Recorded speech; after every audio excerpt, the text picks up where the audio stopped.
Bagaimana kabar teman-teman semua? Saya berharap semoga sehat selalu dan diberi rezeki yang berlimpah. Amin. Jumpa lagi bersama saya Tama di channel Recehan Film, tempat ngumpulnya para pejuang receh dalam mengais rezeki. Di video kita kali ini, saya lagi dan lagi akan membahas sebuah alur cerita film yang berjudul Once Upon a Time High School yang rilis tahun 2004 silam. Film yang berasal dari negara Korea Selatan ini bercerita tentang seorang siswa bernama Hyun So yang diperankan oleh Kwon Sang-woo yang baru saja pindah ke sekolah baru dan mendapatkan lingkungan baru. Namun seperti film-film Korea bertemakan anak sekolahan lainnya, di sini awalnya si Hyun So kerap kali mendapatkan bulian dari para berandalan di sekolah, hingga ia yang tak dapat lagi menahan kesabarannya berubah pikiran dan menunjukkan kemampuan bertarungnya dan mulai mengalahkan satu persatu si para pembuli. Baiklah, tanpa berlama-lama lagi, yuk kita ulik detail alur ceritanya. Namun sebelum lanjut, bantu tekan tombol subscribe dan like video ini agar saya semangat membuat video-video alur film selanjutnya. Jika sudah, terima kasih. Film dibuka dengan menunjukkan adegan film Bruce Lee di awal. Jadi Bruce Lee ini menjadi pahlawan Hyun So sejak dulu. Di awal film ini juga menceritakan tentang Hyun So yang akan masuk ke sekolah barunya. Hyun So menjadi anak baru di sekolah tersebut. Hyun So yang mengira akan mendapatkan ketenangan di sekolah barunya itu, rupanya ia salah. Sekolah barunya itu bukanlah sekolah yang wajar. Bukan juga sekolah yang penuh dengan kedamaian. Di dalam bis, di hari pertama saja Hyun So sudah bertemu dengan senior yang berandalan. Seniornya itu bukan meminta sih, melainkan memaksa ke Hyun So untuk diberikan bahan kerah bajunya. Dan ini akan menjadi masalah bagi Hyun So saat masuk nantinya. Diperlihatkan para siswa satu persatu mulai masuk melalui gerbang sekolah. Di bagian penjagaan tampak lumayan ketat, dan seperti yang saya katakan tadi, Hyun So akhirnya dihentikan oleh penjaga di gerbang karena tidak memakai bahan pada kerah bajunya. Yang akhirnya Hyun So ikutan join dengan para bajingan yang ditabok bokongnya pakai stick baseball. Setelahnya, Hyun So mulai diperkenalkan sebagai siswa baru di kelasnya. Lalu scenes berikutnya, sebut saja si Tambun bernama Hamburger. Beneran Hamburger namanya. Di Google juga gitu, nggak percaya. Nih, Hamburger ini yang akan jadi kawan Hyun So nantinya. Rupanya adalah pengedar majalah dewasa. Nice. Belum habis rasa heran dan khawatirnya si Hyun So, ia harus menerima dirinya dipalak oleh teman sekelasnya sendiri. Saat Hyun So dan si Tambun berada di bus, si Tambun lalu mendekati seorang gadis cantik, sebut saja Hyun Jo, yang diperankan oleh Han Gi In. Hyun So rupanya jatuh cinta pada pandangan pertama terhadap gadis itu. Oh my god! Wow! Saat di rumah, Hyun So sedang melihat ayahnya latihan karate dengan menggunakan sansak. Setelah selesai, Hyun So masuk ke kamar dan membuka majalah Bruce Lee. Hyun So kemudian memperagakan salah satu style bertarung Bruce Lee dengan menggunakan double stick. Keesokan harinya, pria bernama Woo Sik diperankan oleh Lee Jung Jin yang nantinya akan menjadi saingan Hyun So dalam mendapatkan cinta Hyun Jo, tampak sedang berbicara dengan kepala bajingan di sekolahnya. Rupanya si bajingan itu mencari teman sekelas Woo Sik yang suka main tusuk pakai pulpen yang sudah dimodif menjadi pisau kecil. Jadi teringat zaman-zaman dulu waktu masih SMA nih. Cowok yang suka nusuk itu adalah kawan sekelas mereka, yang di hari pertama juga malakin si Hyun So. Akhirnya ia berhadapan dengan Woo Sik yang saat ini menjadi orang terkuat di dalam kelasnya. Di hari berikutnya, di kelas sedang diadakan sidak dari pihak sekolah. Si Tambun malah ngoper majalah dewasanya ke bawah dudukan Hyun So, tetapi tetap saja anggota keamanan mengetahuinya dan membuatnya harus dihukum karena telah melindungi barang milik temannya si Hamburger. Adegan selanjutnya, Hyun So dan Woo Sik sedang bermain basket bersama kelas lain, dan mereka berdua ternyata hebat bermain basket. Hyun So sendiri bisa dikatakan adalah orang yang paling pandai di kelasnya. Gurunya saja jarang memberi hukuman padanya. Apalagi Hyun So dikenal sebagai orang yang pendiam, tidak begitu menyukai kekerasan, dan sangat sopan santun. Bahkan ia cukup dikenal karena menguasai olahraga. Hal itulah yang membuatnya semakin dekat dengan teman-temannya. Akan tetapi setelah ia bergaul dengan teman-teman barunya, sedikit demi sedikit mulai berubah. Berdisko saat malam. Namanya disko karena zaman dulu belum mengenal clubbing kayaknya. Saya benar-benar belum lahir di zaman ini. Oke, lanjut. Hyunso juga merokok dan mulai menjadi anak yang bermasalah dengan guru. Tapi masalah yang paling keren dari dirinya adalah saat ia berusaha melindungi seorang gadis yang ia perhatikan akhir-akhir ini dari gangguan kakak kelasnya. Setelah itu mereka harus berlari sampai terpisah. Hyunso berlari bersama gadis yang bernama Hyunjo. Gadis itu ternyata setahun lebih tua darinya. Hyunso juga pada akhirnya mengetahui nama si gadis. Tapi masalahnya bukan hanya ia saja yang tertarik dengan gadis itu. Rupanya Woo-sik juga terlihat tertarik dan malahan mengajak Hyunjo untuk pulang bersama. Disitulah awal mulanya Hyunso menjadi sedikit sakit hati. Singkatnya, setelah kejadian itu, Hyunso serta kawannya mendapatkan masalah baru di kelasnya dengan ditemui oleh para bajingan yang kemarin sempat berseteru dengan mereka. Setelah itu, tampak Hyunso terus-menerus bertanya tentang Hyunjo pada Woo-sik. Memang Woo-sik berusaha mendekatinya, tetapi Hyunjo seolah-olah sangat cuek sekali dan sulit untuk ditaklukkan. Woo-sik menyadari bahwa Hyunso juga menyukai Hyunjo dan menyuruh Hyunso untuk mengejarnya bila ia memang menyukainya. Toh Hyunjo juga belum punya pacar, jadi sah-sah saja.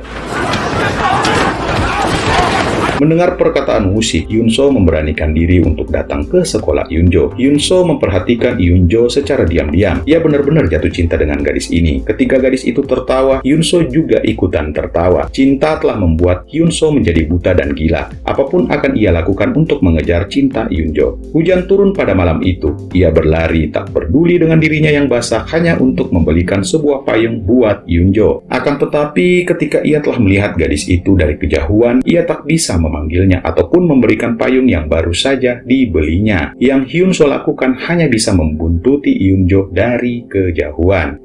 Dan pada akhirnya Hyunjo menyadari jika Hyunso mengikutinya dan mereka bertemu. Susah banget nyebut nama-nama mereka. Hyunso, Hyunjo, Hyunso, Hyunjo.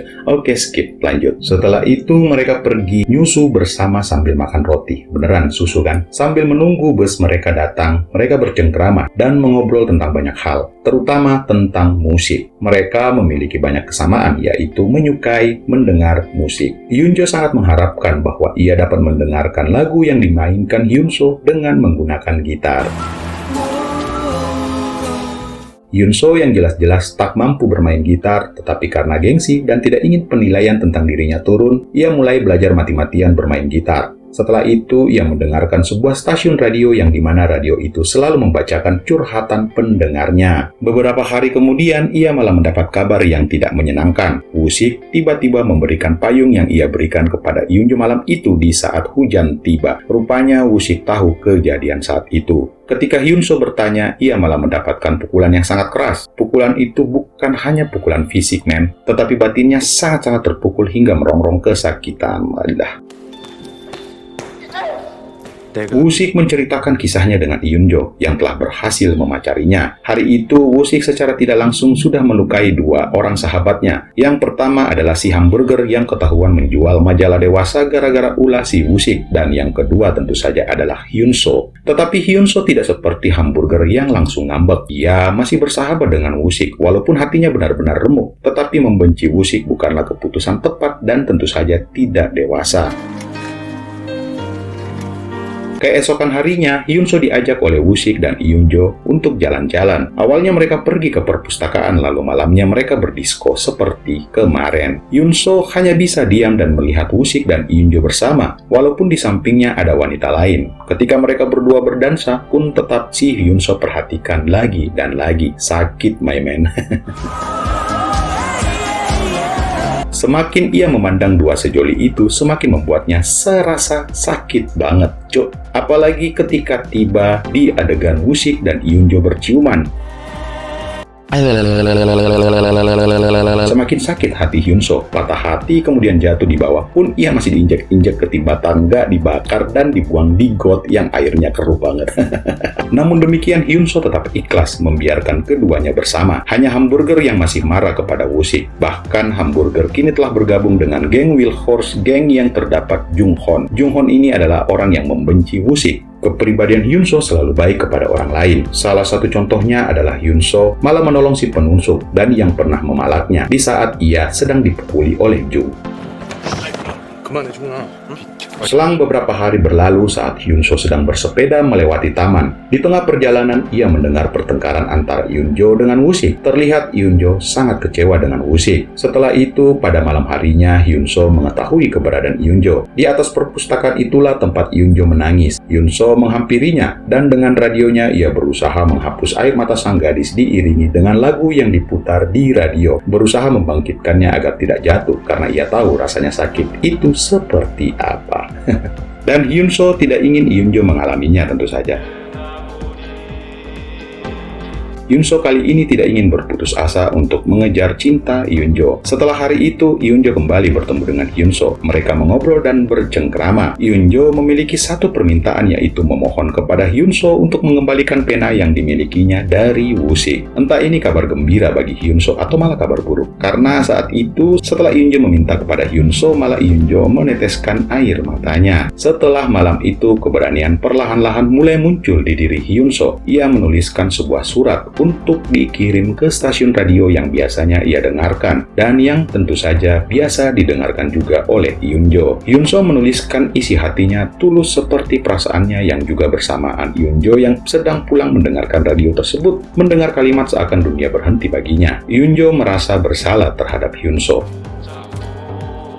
Singkat cerita, malam itu Hyunso seperti biasa mendengarkan radio di perpustakaan. Pada saat itu penyiar membacakan surat balasan dari Yoonjo. Hyunso yang mendengarnya langsung berlari dan melaju dengan sepedanya menuju tempat pemberhentian Yoonjo biasanya. Ia menunggu di sana sambil duduk dengan harap-harap cemas. Ternyata setelah sekian lama menunggu, akhirnya Yoonjo datang dari bus. Hyunso bahagia sekali melihat orang yang ia cintai datang. Mereka bercengkrama seperti biasanya. Hyunso melakukan seperti apa yang diamanahkannya. Ia mengembalikan pena itu kepada Woo-sik, tetapi Woo-sik menolak lalu merusaknya. Woo-sik berusaha memanas-manasinya, membuat Hyunso jadi murka dan memukulnya. Woo-sik terlempar. Perkelahian pun dimulai. Woo-sik terkejut tentu saja melihat cara bertarung Hyunso yang tentu saja tidak sangat buruk.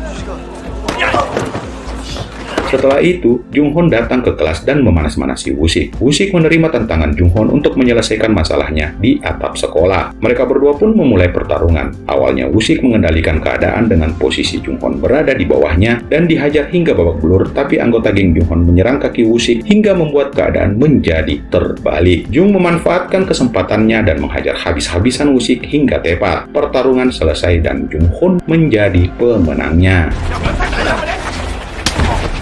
Hyunso membantu Woo-sik berdiri dan mengantarnya ke kelas seorang diri. Pada jam istirahat, Woo-sik meninggalkan kelas seorang diri dengan wajah babak belur.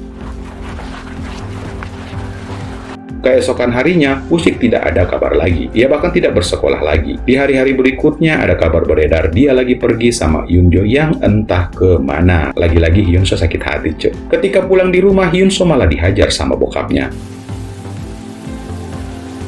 Singkat cerita lagi, Hyunso pada akhirnya belajar Jeet Kune Do aliran Bruce Lee untuk memberikan rasa kapok pada para bajingan itu di sekolahannya. Belajar banyak hal yang tentu saja meniru semua gaya bertarung Bruce Lee. Besoknya di sekolah, tepat sekali saat itu, temannya membuat onar dengan melempar sesuatu dari atas hingga mengenai Jung. Tentu saja kejadian itu membuat Junghon marah dan mengajak gengnya untuk datang ke kelas. Junghon dan gengnya langsung mengobrak-abrik seisi kelas. Hamburger berusaha menenangkan Junghon malah dihajar. Melihat itu, Hyunso murka dan melemparkan sesuatu ke arah mereka, serta menantang Jung untuk berkelahi di atap sekolah. Dan disinilah adegan paling serunya. Di atap, mereka mulai berduel. Tetapi setelah beberapa saat, geng Jung malah membantu menghajar Hyunso hingga membuat telinga Hyunso berdarah karena pecahan kaca. Hingga pada akhirnya, Hyunso menghajar mereka satu persatu hingga tumbang. Dan Hyunso tentu saja menjadi pemenangnya. Tim keamanan datang berusaha mengamankan mereka. Hyun-soo yang marah mengutarakan hatinya bahwa ia membenci sistem sekolah itu. Ia melempar sesuatu mengarah ke tim keamanan dan guru-gurunya. Beberapa hari kemudian, Hyun-soo dan ayahnya dipanggil untuk menghadap, dan di hadapan kedua orang tua Jung, ayah Hyun-soo berlutut dan meminta maaf agar anaknya tidak dipenjara. Dan setelah itu, Hyun-soo meminta maaf kepada ayahnya. Entah kenapa, ayahnya malah tidak marah. Ia justru berkata, "Siapakah Bruce Lee? Apakah ia masuk perguruan tinggi?" Ya, setelah kejadian itu, Hyun-soo tentu saja proses masuknya di perguruan tinggi juga terhalangi. Di akhir cerita, Hyun-soo kembali bertemu dengan Eun-jo dan film pun berakhir. Sekian alur cerita film kita kali ini. Lebih kurangnya mohon dimaafkan. Jika ingin merequest cerita film lainnya, silahkan tulis di kolom komentar. Akhir kata, saya Tama undur diri. Salam, jangan lupa bahagia.